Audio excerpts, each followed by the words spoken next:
ディスコは再び普及していますか？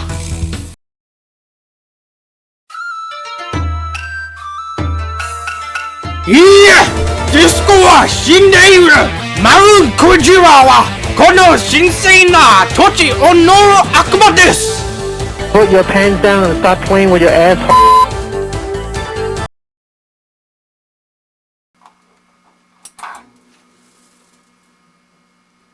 After completing Death Ibex, I took a day off from the computer just to see the outside world again. Since I began working on this virus in 1989, I've regularly brought doubt to myself over if creating a sentient computer virus that also manifests outside of computers was even possible, given how tight every electrical pulse in an electronic device is. Somehow, after what feels like millions of failed attempts, it seems I finally nailed it. As I walked back home, I passed by a radio tuned to a news station mentioning my virus was reported to have hit 60,000 computers already. My face melted as I tried to hold still.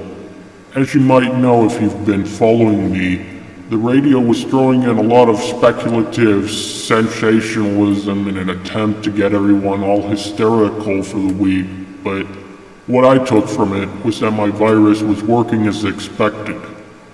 Just to be certain, I want to check on the commotion again. What's a good website I can... how about Squidnet? Yeah, that ISP that also wants to be a pretentious fake-ass underground hideout for sailors, but is really just a lame spokesman for the oversquid. Let's see what we've got here. Oh, look at that. Death Ibex is mentioned right at the top of the page. That's a surefire way of knowing you've caused widespread chaos. I'm guessing they don't understand how my virus works. The infection number's gone up to 200,000 computers. I'm impressed. Death Ibex resurfaces. 200,000 plus computers affected. Resurfaces. I'm guessing they knew about what happened before. Well, in case the text is hard to read as I record it, I'll just read the article to you. The notorious hacker Bassifog has shocked the technosphere in a way that was thought to be completely impossible. He's released a computer virus that spreads not just through the usual suspicious-looking floppy disks, email attachments, and web downloads, but also through organisms. You're probably thinking right now, what? A computer virus spreading from my computer to my body to another person's body to their computer? I'm as baffled as you right now, given this phenomenon defies all the established logic of computers.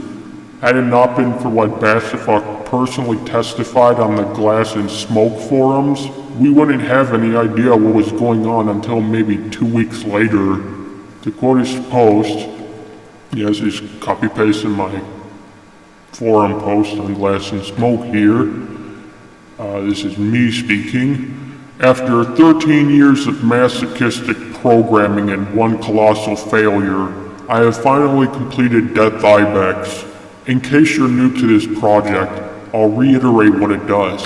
It basically exploits the electrical nature of the CPU and other PC components to create a series of reactions that eventually form a microbial organism which multiplies itself across any surface. These organisms follow a specified pattern to attain self-awareness, followed by an ambition to find the tyrannical eternal king of soy. The organic Death Ibex can latch onto any existing organism and, in some cases, can even alter its mind. This feature is largely limited to a few aquatic species. It has no effect on humans. It can also enter another computer and digitally infect that. If said computer is connected to the internet, it can even update nearby organic instances of Death Ibex. The Death Ibex virus, in its digital form, is not dependent on any operating system, as it works directly with all x86 CPUs and IBM-compatible PCs, ranging from the original 5150 from 1981 to today's super-powered Pentium Athlon computers. Unlike most viruses, which can be easily defeated by an antivirus database update, Death Ibex is designed to last for as long as it has not yet found the Eternal King of Soy. Now, the Monarch trembles in fear as we take back control of our planet. Even now, I'm still pretty confused. This is the end, as this is after my post. Even now, I'm still pretty confused as to what this virus does, but I'm told it's been causing infected computers to consistently report 100% CPU usage. If you have a laptop and you depend on its long battery life, it's best you pick up a second battery if you can. So far, no data loss has been reported, but I strongly urge you to take precautions to protect your data as soon as possible. You'll absolutely need to do so now more than ever. Moreover, don't panic. Numerous cybersecurity experts and biologists are already researching this virus exhaustively, and they expect to provide more information about it in the coming weeks. Also, one of my colleagues says he's watched Bassifox videos, cool, well before he released Death Ibex. Taking on the tribute to the Eternal King of Soy has been Bassifox's primary mission, and most anything else didn't matter to him. Pretty accurate.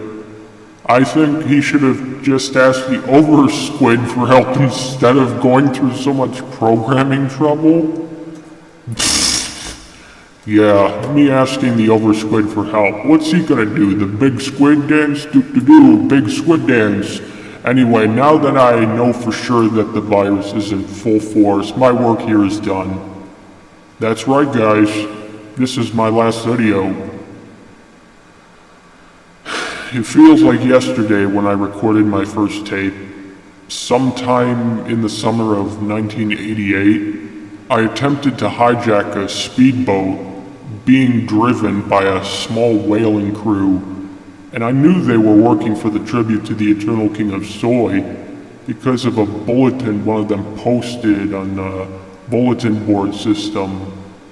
It said it was telling the crew to gather at a specific location and time, so that's where I went, and sure enough I did find them, but I couldn't really get a hold of the boat. Even if Death Ibex never reaches its ultimate goal, I'm satisfied that I've brought us all one step closer to bringing down the Soy King. The comments you've sent me have been crucial in revitalizing my ambitions to continue forward with this project, so I'm very grateful for your support. My good friend Dylan will continue to maintain Death Ibex as needed. Many thanks to him as well for accelerating the completion of this virus in its last 2 years of development. I'm entrusting all of you and your computers to continue the fight, for I have grown quite wary. After I stop this camera, I will return to the ocean. Take care, everyone.